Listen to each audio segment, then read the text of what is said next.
The crystal chandeliers of the Grand Meridian Hotel did not just provide light. They seemed to judge everything beneath them, casting a prismatic glare that separated the gold from the dross. For Alara, a 26-year-old waitress trying to make herself as invisible as the beige wallpaper, the light felt like an interrogation lamp. She adjusted the collar of her starch white shirt, the fabric scratching against her neck, and tightened the knot of her crimson apron. This was the charity gala of the season, a convergence of the city's political elite, old money dynasties, and dangerous new players who preferred to remain in the shadows.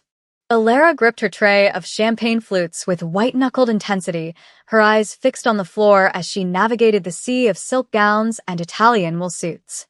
She had learned early in her shift that eye contact was interpreted as an invitation for scorn. The air smelled of expensive lilies, roasted duck, and the metallic tang of unspoken ambition. Somewhere in the upper mezzanine, overlooking the shark tank of the ballroom, rumors were circulating about a ghost. They whispered the name Kong Day with a mixture of reverence and nausea. He was a mythic figure in the underworld, a man who had consolidated the fractured syndicates of the Eastern District into a singular, silent empire. The stories said he had no heart, only a ledger of debts and a graveyard of those who failed to pay them. But Alara knew nothing of crime lords or territory wars. She only knew that her feet ached, her rent was overdue, and the crowd was becoming increasingly raucous as the open bar took its toll. In the center of the room, far from the VIP balconies, a small, elderly Korean woman wandered with a look of profound confusion etched onto her gentle face. She wore a modest dark blue dress, simple and unassuming, which stood out starkly against the aggressively modern cuts of the designer evening wear surrounding her. She looked like a pressed flower trapped in a machine shop. The old woman, whose name was Mrs. Park, though no one here cared to ask, was clutching a small, worn handbag with both hands. She seemed to be searching for someone, her dark eyes darting frantically across the faces of strangers who looked through her as if she were made of glass. Alara watched her from the periphery, feeling a pang of sympathy that she quickly tried to suppress. Empathy slowed you down in this line of work. Mrs. Park took a tentative step backward, trying to avoid a rushing server, and in her disorientation, she turned sharply. It was a simple accident, a matter of physics and bad timing. Her shoulder brushed against the arm of a woman holding a glass of vintage Pinot Noir. The liquid sloshed, a few dark droplets landing on the woman's expensive luxury cream-colored coat. The music seemed to stop, though the orchestra played on. The atmosphere in the immediate vicinity curdled instantly, shifting from festive indifference to predatory anticipation. Alara froze, her tray trembling slightly, sensing the shift in atmospheric pressure that always preceded a storm. The woman in the cream-colored coat was Veronica Vance, the wife of a real estate tycoon and a person whose cruelty was often mistaken for personality. She did not just react. She erupted. Veronica spun around, her face twisting into a mask of incredulous rage. She looked down at the microscopic stain on her pristine coat, then up at the fragile woman who had caused it. Mrs. Park shrank inward, bowing her head rapidly, her hands trembling as she began to apologize in broken, whispered Korean, interspersed with the only English word she seemed to trust. Sorry. So sorry. Please, her voice was a dry leaf scraping against pavement, barely audible over the din of the party. But Veronica was not interested in apologies. She was interested in theater. She needed a victim to validate her status, and fate had delivered one that looked unable to fight back. Do you have any idea what you just did? Veronica's voice was a whip crack, cutting through the ambient chatter. Heads turned. The circle of bystanders expanded, creating an arena of silence around the two women.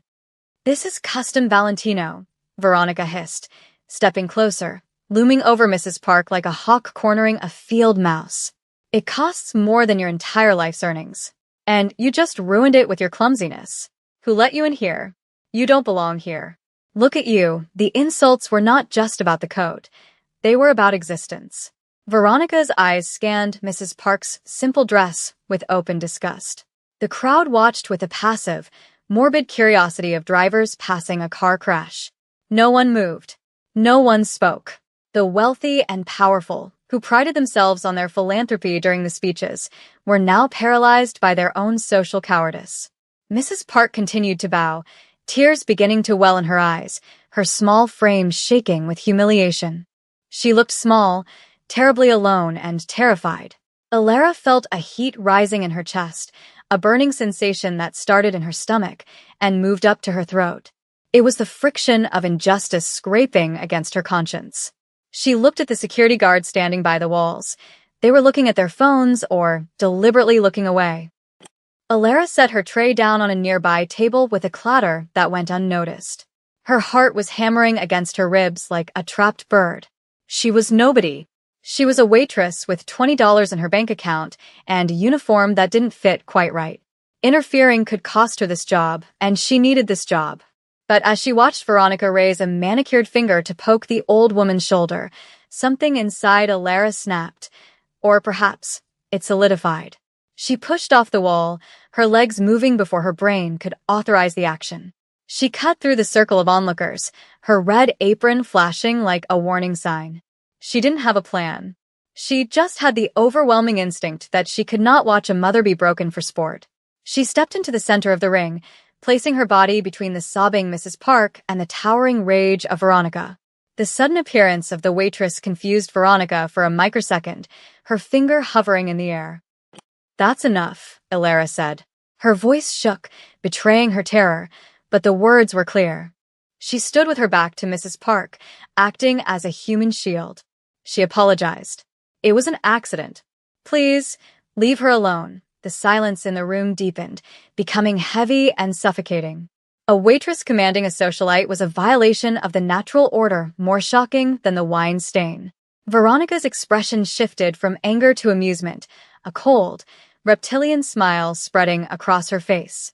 She looked Alara up and down, noting the cheap fabric of her white shirt, the fraying strings of the red apron, the scuffed work shoes. "Excuse me?" Veronica laughed, a harsh, brittle sound. "The help is speaking? I didn't order a moral lecture, honey.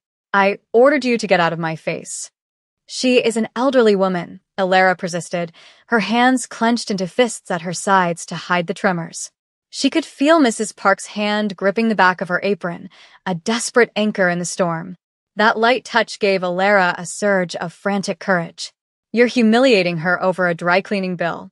"Just stop." Veronica's eyes narrowed. The amusement vanished, replaced by a cold, hard malice.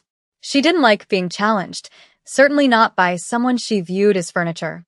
Veronica raised her glass, which was still half full of the dark red wine. "You want to be a hero?" she whispered, her voice low and dangerous. "Then you can share the consequences." Without a flicker of hesitation, Veronica flicked her wrist forward. The wine flew from the glass in a dark arc, a liquid slap designed to degrade. The cold liquid hit Alara square in the chest. It soaked instantly into the white cotton of her shirt, spreading outward like a gunshot wound, dripping down her front and splashing onto the pristine floor. The shock of the temperature and the wetness made Alara gasp, but she didn't step aside. She blinked, wine dripping from her chin, standing her ground. The red stain on her white shirt was visually violent, a stark marker of the cruelty that had just transpired. The ballroom went deathly quiet. This was no longer a social faux pas. It was an assault. Veronica smirked, satisfied with her handiwork, and turned to her friends, expecting validation. "Oops," she said flatly. "Now you match the decor," but no one laughed. The air in the room had changed. It wasn't just quiet, it was breathless. The temperature seemed to drop 10 degrees. From the shadows of the mezzanine staircase, a sound echoed, the slow, rhythmic clap of leather shoes descending marble steps. It was a heavy, deliberate sound, like the ticking of a doomsday clock. The crowd parted instinctively, a wave of bodies receding from the staircase, as if repelled by a magnetic force. Down the stairs walked a man who seemed to absorb the light rather than reflect it. He was dressed in a suit cut so sharply it looked like a weapon, charcoal gray, with a black shirt and no tie. His hair was swept back, revealing a face that was handsome but carved from something harder than granite. A jagged, pale scar ran along his jawline, a permanent reminder of violence survived. This was Kong Dae. He did not look at the crowd. He did not look at the security. His eyes, dark and unreadable, were locked onto the scene in the center of the room. The weeping mother, the soaked waitress, and the woman with the empty glass. He moved with a predatory grace, a silent lethality that made the hair on the back of Alara's neck stand up. He wasn't rushing. Predators don't rush when the prey is already trapped. As Kangdae reached the bottom of the stairs, the whispers died completely. The fear he projected was not theatrical. It was the quiet, absolute authority of a man who could end a life as easily as he breathed. He walked straight to the center of the circle, his presence displacing the air around him. Veronica, sensing the shift, turned to face him. Her arrogance wavered slightly, but she didn't know him. She saw only a wealthy Asian man, perhaps a potential investor.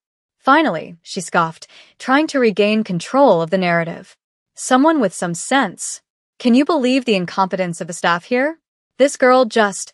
Kangdae walked past her as if she did not exist. He didn't even blink. The dismissal was absolute.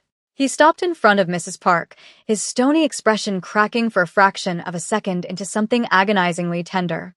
"Amma," he said softly, a word that sounded like a prayer in the silence. He reached out, his large, scarred hands cupping his mother's face, wiping away a tear with a thumb that had pulled triggers. Mrs. Park looked up, her weeping slowing as she recognized her son. She leaned into his touch, murmuring his name, pointing a trembling finger at Alara, then at Veronica, trying to explain. Kangdae nodded slowly, hushing her. "I know," he whispered. "I saw." He then turned his gaze to Alara. Up close, his energy was overwhelming, a mix of high-voltage danger and strange, intense focus. He looked at the wine soaking her shirt, the way it clung to her skin, the humiliation she was wearing like a badge of honor because she had chosen to protect his blood. He looked at her eyes, which were wide with fear but still held a spark of defiance. For a long moment, the Mafia boss and the waitress just looked at each other, the chaotic world around them fading into a blur. Kangdae removed his suit jacket. The movement was fluid and controlled. The silk lining shimmered under the chandeliers. With a gentleness that contradicted every rumor about him, he draped the jacket over Alara's shoulders, covering the wine stain, enveloping her in his warmth and the scent of sandalwood and gun oil. It was a claiming, a protective seal. He adjusted the collar so it wouldn't slip, his knuckles grazing her neck, causing her to shiver. "You are cold," he stated, his voice a deep baritone that vibrated in her chest. It wasn't a question. He then pulled a pristine white handkerchief from his pocket and pressed it into her hand. "For your face," he murmured. Only then, after ensuring the safety and dignity of the two women, did he slowly turn on his heel to face Veronica. The transformation in his body language was terrifying.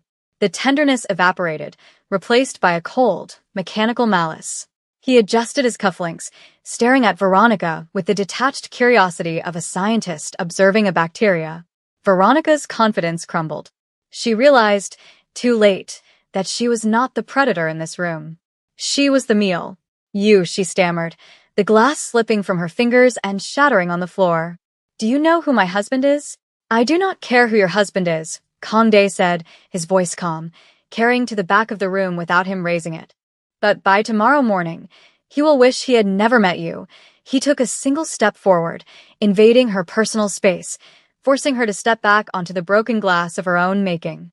"You spilled wine on two things tonight," he continued, his eyes dead and flat. "My mother, and the only person in this room with a soul." He gestured slightly to Alara. "That jacket is worth more than your life. If another drop of wine touches her, or my mother," he let the sentence hang, an open loop of violence that was far more terrifying than a specific threat. "Apologize," he commanded. "On your knees." Veronica looked around for help, but the crowd had abandoned her. Her husband was nowhere to be seen. She looked at Kangdae's face and saw her own destruction written there. The silence stretched, thick and unbearable.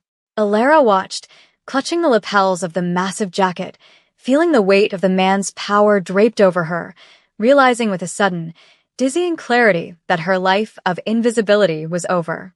She was now the center of the ghost's world. The sound of knees hitting the marble floor was sickeningly audible, a dull thud that echoed through the cavernous ballroom. Veronica Vance, a woman who had spent her life looking down on the world from the heights of penthouse balconies, was now physically lower than the people she employed. She gasped as her knees found the shards of her own broken wine glass, the sharp edges biting into her skin through the stockings, but she dared not move. Kangdae stood over her, his shadows stretching long and dark across her trembling form. He did not gloat. He did not smile. His face remained a mask of impassive granite, his eyes stripping away her social standing until she was nothing more than a frightened creature realizing the food chain had shifted. "I am waiting," Kangdae said, his voice dropping to a register that vibrated in the floorboards. The orchestra had stopped playing. The waiters had stopped serving. The entire gala held its breath, witnessing the dismantling of an untouchable elite by a force of nature they did not understand. "I'm sorry," Veronica whispered, her voice cracking, tears of rage and terror cutting tracks through her foundation. She looked up at Mrs. Park, who was clinging to Alara's arm, her face buried in the waitress's shoulder. "I'm sorry," Veronica repeated, louder this time, desperation creeping in as she saw Kangdae's expression darken at her hesitation. "I was wrong. Please." "I apologize." It was a humiliation so complete that some of the onlookers looked away, unable to stomach the raw display of dominance. But Alara did not look away. She watched, her heart thundering against the silk lining of Kangdae's jacket, realizing that this man was exacting a retribution that the law never would. He was balancing the scales of the universe in real time. Kangdae stared at the kneeling woman for a beat longer than necessary, letting the terror settle into her bones, ensuring the lesson would outlast the bruising. Then, with a dismissive flick of his hand, he released her from his attention. She was no longer a threat. She was debris. He turned back to Alara and his mother, the violence in his eyes instantly evaporating into a pool of deep, solicitous concern. "We are leaving," he stated, not as a command to them, but as a fact of reality. He placed one hand on the small of his mother's back and the other, hesitating for just a moment, hovered near Alara's elbow before gently guiding her. The crowd parted like the Red Sea before Moses. No one dared to photograph them. No one dared to whisper. As they walked toward the grand exit, Alara felt the weight of 1,000 eyes on her, but for the first time in her life, she didn't feel small. She felt enveloped in a force field of absolute protection. They walked through the gilded doors, leaving the suffocating perfume of the gala behind for the crisp, cold air of the night, where a fleet of black SUVs waited with engines idling, their exhaust plumes rising like smoke signals into the dark city sky. The interior of the lead vehicle, a stretch Maybach, was quieter than a cathedral and smelled of rich leather and ozone. The doors closed with a heavy, reassuring thud, sealing out the noise of the city and the trauma of the evening. Alara sat on the plush bench seat, her body finally beginning to shake as the adrenaline crashed. Mrs. Park sat beside her, still holding Alara's hand in a vice grip, refusing to let go of the girl who had saved her. Kangdae sat opposite them, pouring a glass of water from a crystal decanter. His movements were precise, almost ritualistic. He handed the glass to Alara, his fingers brushing against hers. The contact sent a jolt of electricity through her that had nothing to do with fear. "Drink," he said softly. "The shock comes later. You need to be hydrated." Alara took the glass, her teeth chattering against the rim. The water was cold and clean, washing away the metallic taste of fear in her mouth. "Thank you," she whispered, the words feeling inadequate against the magnitude of what had just happened. She looked down at the jacket still draped over her shoulders. It was heavy, warm, and smelled intoxicatingly of him. I should give this back." She moved to slide the jacket off, but Mrs. Park made a sharp, protesting noise, shaking her head rapidly. The old woman spoke in rapid-fire Korean to her son, gesturing emphatically at Alara's stained shirt and then at her own heart. Kangdae listened, his hard features softening as he looked from his mother to the waitress. A faint, almost imperceptible smile touched the corners of his mouth, a crack in the armor. "My mother says you are not to remove it," Kangdae translated, his eyes locking onto Alara's. "She says it is the mantle of a queen, and you have earned it. She also asks why a girl with trembling hands has the heart of a lion." Alara blushed, the heat rising to her cheeks. I didn't think, she admitted, looking down at her scuffed work shoes sinking into the thick carpet of the car. I saw her face. My grandmother used to look like that when people were unkind. I couldn't watch it happen again. The admission hung in the air, raw and honest. Kangdae leaned forward, resting his elbows on his knees, closing the physical distance between them. The intimacy of the space was overwhelming. Most people look away, he said, his voice low and raspy. In my world, everyone looks away. They see suffering and they calculate the cost of intervention. You saw suffering and you paid the cost without asking the price. He reached out, his hand hovering near her face again, as if he wanted to touch her but was restraining himself. You have no idea what you have done tonight, Elara. You did not just save an old woman from embarrassment. You saved me from burning that building to the ground. The car ride continued in a comfortable, heavy silence, the city lights blurring past the tinted windows like streaks of neon paint. But the peace was a facade. As the convoy moved into the industrial district, heading toward the private estate where Kangdae's empire was headquartered, the atmosphere shifted. Kangdae's phone buzzed, a single, short vibration. He glanced at the screen, and the warmth vanished from his eyes instantly, replaced by the cold, calculating look of a general under siege. He tapped the partition window, signaling the driver. Change route, he commanded, his voice clipping the air. Blue protocol. We have a tail. Elara felt the car accelerate, the engine growling deep in its throat. Mrs. Park whimpered, sensing the change, and Elara instinctively put her arm around the old woman, reversing their roles of protector and protected. What is happening? Elara asked, her voice rising in panic as the car swerved sharply around a corner. Kangdae did not answer immediately. He was reaching under his seat, pulling out a sleek, matte black firearm. He checked the chamber with a mechanical efficiency that was terrifying to watch. Veronica's husband is a foolish man, Kangdae said calmly, as if discussing the weather. He has sent men to intercept us. He believes humiliation can be washed away with violence. He looked at Elara, his eyes fierce and blazing. Get down. On the floor. Cover my mother. The command was absolute. Elara didn't hesitate. She slid off the leather seat, pulling Mrs. Park down with her into the footwell, curling her body over the old woman just as the rear window shattered. The sound was deafening, a high-pitched crack followed by the cascade of safety glass. The car swerved violently. Bullets pinged against the reinforced chassis, sounding like hail on a tin roof. Elara squeezed her eyes shut, screaming internally, but she didn't let go of Mrs. Park. Above them, Kangdae was a whirlwind of controlled violence. He didn't shout, he didn't panic. He moved with the economy of a master assassin, returning fire through the broken window, his shots measured and precise. The smell of gunpowder filled the luxury cabin, mixing with the scent of spilled water and fear. Stay down, Kangdae roared. The first time he had raised his voice, a sound of pure, protective fury.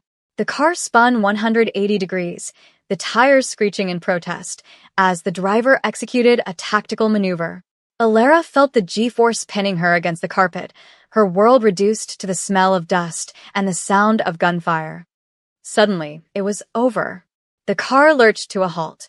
Silence rushed back in, ringing in Elara's ears. She was trembling so hard her teeth rattled. She felt a hand on her shoulder, heavy, firm, grounding. She looked up to see Kangdae leaning over the seat, his gun lowered but still in hand. There was a cut on his cheek, a thin line of red against the pale skin, but his eyes were frantically scanning her. Are you hurt? He demanded, his voice breathless. Elara. Look at me. Are you hurt? She shook her head, unable to speak, checking Mrs. Park, who was weeping silently but unharmed. Kangdae let out a breath that sounded like a shudder. He reached down and hauled Elara up with one arm, pulling her into his chest. He buried his face in her hair, holding her so tight it almost hurt. For a moment, the Mafia boss was gone, and there was just a man who had almost lost the only light he had found in years. I have them, he whispered into her hair, a vow of vengeance and protection. I have you. They will never touch you again. The safe house was less of a house and more of a fortress disguised as a brutalist architectural masterpiece carved into the side of a cliff overlooking the ocean. The walls were raw concrete, the windows bulletproof glass, the art on the walls priceless and disturbing. Kangdae had carried his mother to her quarters and then returned to the main atrium where Alara stood, still wearing his ruined jacket, staring out at the crashing waves below. She looked like a ghost in the vast, sterile space. The events of the night were catching up to her, the adrenaline fading into a deep, bone-weary exhaustion. She heard his footsteps approach, softer now, stripped of the urgency of the gunfight. He stopped a few feet away, respecting the invisible barrier between her civilian world and his violent reality. He had washed the blood off his hands, but the aura of danger still clung to him. "You should go," Kangdae said, his voice hollow. He didn't look at her. He looked at the reflection of the room in the dark glass. "I can have a car take you anywhere. Another city. Another country. I will set you up with enough money that you never have to wear an apron again." He turned to face her, his expression pained. "You saw what my life is tonight. It is not galas and champagne. It is broken glass and bullets. You are too bright for this darkness, Alara. Go before I destroy you." It was a noble offer, a rejection born of love. He was giving her the exit ramp. He expected her to run. Anyone sane would run. Alara turned from the window. She looked at the man who had terrified a room full of elites, who had shot back at assassins without blinking, but who was now looking at her with the terrified vulnerability of a boy. She saw the loneliness that lived in the marrow of his bones. She thought of the way he had held his mother. She thought of the jacket around her shoulders. She stepped forward, crossing the distance he had put between them. "No," she said simply. Kangdae blinked, confused. "No," he repeated. "Did you not hear me? I am a monster, Alara. I have blood on my hands that will never wash off." "I saw a son who loves his mother," Alara countered, her voice gaining strength. She reached out and took his hand, the hand that had held the gun. It was cold and rough. She sandwiched it between hers, warming it.